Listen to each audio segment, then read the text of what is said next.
السلام عليكم. وعليكم السلام. يلا الشيخ مدحت، يا مرحبا. شيخ مدحت، نعم. الله ينعم عليك، عساك جبت قروش انا معك.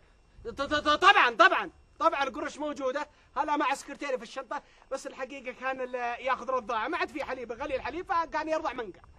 القروش معي عشان لا يجي واحد فيكم يقول له الشيطان ان الشيخ مدحت حرامي ولا يسرق. الحمد لله انفقع الاقتصاد والقروش قدها موجوده. استغفر الله العظيم، والله ما يقولها واحد مثلك عاقل يا شيخ مدحت. ما شاء الله تبارك الله. لا ما دامها شيخ مدحت والحمد لله السن من اليمين الى الشمال قلنا باذن الله ان الامور متيسره.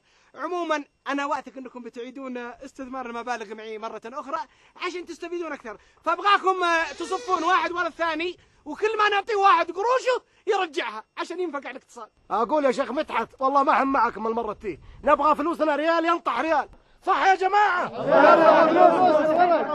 فكونا من الصجه، لكن ما في فايده، قهقه في قلب لا يفقه. يا شيخ نبغى قروشنا، نبغى كاش كاش. قهقه في قلب لا يفقه. ها ايش بكم يا جماعتي؟ ايش بكم يا رفاقتي؟ الامور الاقتصاديه ممتازه، والله ان في نعيم لا يعلم الا الله. الارباح وصلت الى 30%، يعني الاقتصاد انفقع، لا تفوتكم الفرصه يا رفاقتي. يا شيخ مدحت الثقة فيه كبيرة، لكن التأخير أفزعنا. يا جماعة الخير التأخير هذا ما هو جزافا، ما هو هكذا. التأخير هذا مؤسسة النقد العربي السعودي كان عندها مشكلة في المطبعة، فلوسهم كانت موجودة لكن ما عندهم مطبعة للقروش، فما حصلوا مكان يطبعون فيه، فلا تتأخر أرباحكم. يا جماعة الخير استفيدوا الاقتصاد بينفقع.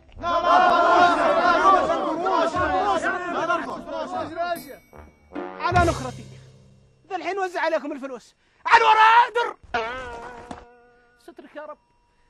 يلا امشوا.